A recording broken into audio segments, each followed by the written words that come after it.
Hello everyone, today in this video we will fight against the advanced character of our world around us, and this time we will talk about one book that was published by the Osprey publisher within the series called Elite and has its number 66. And under the number 66 within the series of Elite by Osprey that is dedicated to elite armies of the world from very ancient and antiquity till very last times.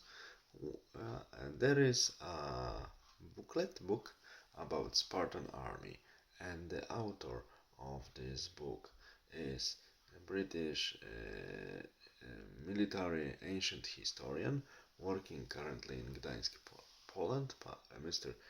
Nicholas Secunda, and the illustrations very nice to this book because the Osprey publications are famous for their good or great illustrations. The author of the great illustrations within this book of the series Elite number 66 is Mr. Richard Hook. Okay, so this is a brief description of the history of Spartan army and Sparta, but despite being brief, it's very informative. Authors are widely using available historical sources and interpreting them, texts and also archaeological evidence. Their presentation is compelling and in most cases convincing.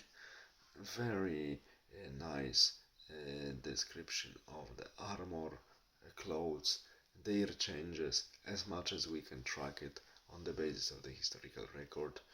The discussion of the meaning of possible meaning of the symbols on the shields of the Spartans, how it was evolving and so on.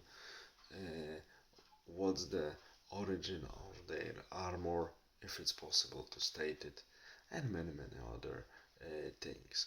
I really like it, but there is one thing that really surprised me, that military historians of such format like Mr. Nicholas Secunda and Mr. Hook can make such mistake, because they are stating on the basis of the drawings on the Greek vases that soldiers were walking and marching barefoot all the time, Spartan soldiers, despite the fact they mention that there was one sold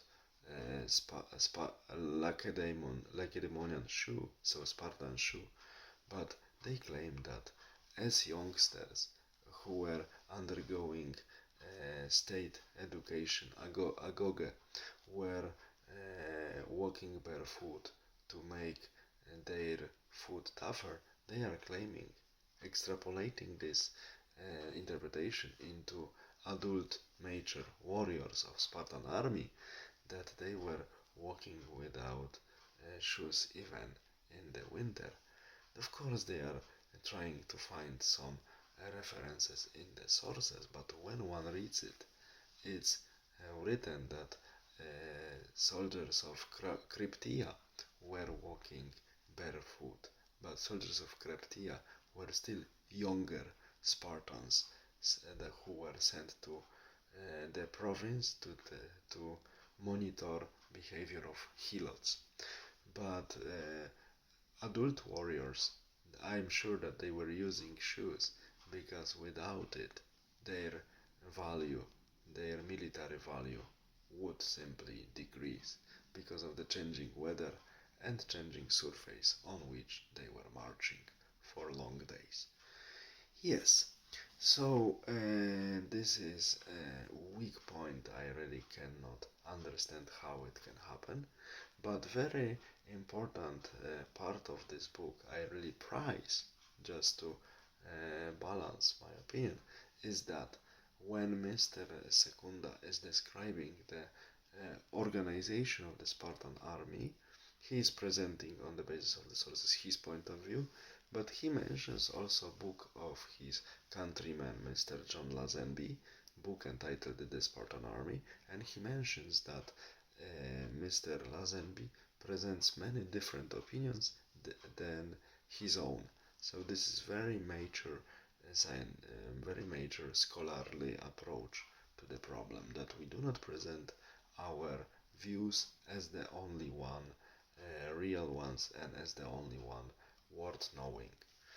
So, despite this problem with barefoot soldiers who are presented on the illustrations by Mr. Hook, and this interpretation of the sources, not the fortunate one, but by Mr.